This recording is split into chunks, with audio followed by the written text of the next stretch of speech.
Assalamualaikum. I am Dr. Mustafira Mudassir, Doctor of Physical Therapy by profession. Today जो हम topic discuss करेंगे वो है अस्थमा। अस्थमा को हम ब्रोंकियल अस्थमा भी कहते हैं। तो चलिए आइए देखते हैं अस्थमा की तरफ। फर्स्ट ऑफ ऑल हम अस्थमा की डेफिनेशन पढ़ेंगे। Long term condition affecting Airways. Asthma जो है वो एक क्रोनिक कंडीशन है जो पर्सन के साथ लाइफ लॉन्ग रहती है और मेडिकेशन से जो है वो रिड्यूस हो जाती है। अस्थमा में जो है वो रेस्पिरेटरी सिस्टम का जो एयर पैसेजवेज है वो डिस्टर्ब हो जाते हैं। एयरवेज जो है वो इन्फ्लेमेशन हो जाती है एयरवेज की, या तो वो नैरो हो जाते हैं। नैरो का मतलब तंग हो जाते हैं, इन्फ्लेमेशन की स्वेलिंग हो जाती है एयरवेज की। जब एयरवेज नैरो हो जाएंगे और स्वेल हो जाएंगे तो ऑक्सीजन जो है उनसे पास नहीं कर पाएगी जो कि लंग्स तक पहुंचती है। इस तरह एयर सप्लाई भी जो है एयरवेज से वो रिस्ट्रिक्ट हो जाएगी। अब हम बात करेंगे अस्थमा के कॉजेज की। इसमें अस्थमा कॉज होती है पेट्स की वजह से, डस्ट की वजह से, बैक्टीरिया एंड वायरसेस की वजह से और स्मोकिंग की वजह से। अब हम डिस्कस करेंगे अस्थमा के सिम्टम्स। सबसे पहला सिम्टम है वीजिंग।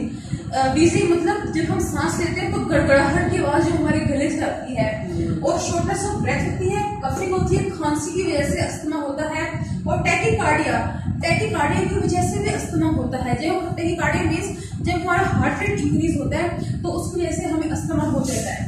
अब हम अस्थमा के डायग्नोसिस की तरफ आएंगे।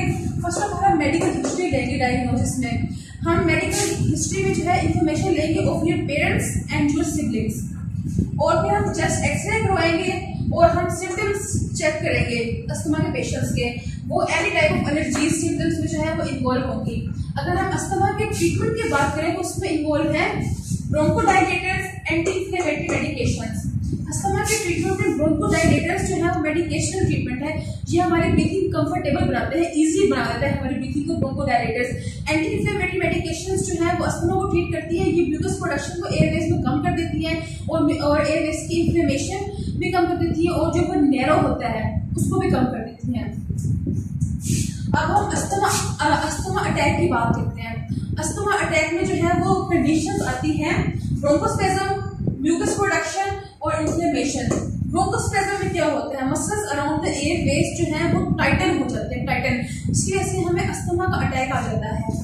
म्यूकस प्रोडक्शन में जब हमारे एयरवे में म्यूकस प्रोड्यूस होगा तो हमें ब्रीथिंग करने में डिफिकल्टी होगी और हमें अस्थमा अटैक आ जाएगा। फिर हम बात करते हैं इन्फ्लेमेशन की। जब लाइनिंग ऑफ द एयरवेज है वो स्वेलन हो जाती है तब भी हमें जो है अस्थमा का अटैक आता है। तो अब हम बात करेंगे कि अस्थमा को हम प्रिवेंट कैसे कर सकते हैं। अस्थमा को हम प्रिवेंट कर सकते हैं, हम स्मोकिंग को प्रिवेंट करेंगे, डस्ट को प्रिवेंट करेंगे और पेट्स को प्रिवेंट करेंगे। इस तरीके से जो है अपने अस्थमा को प्रिवेंट कर सकते हैं। So friends, I hope so कि आपको मेरा आज का लेक्चर बहुत पसंद आया होगा, और मैं कोशिश तो बहुत करती हूँ कि आप लोगों को समझ आए।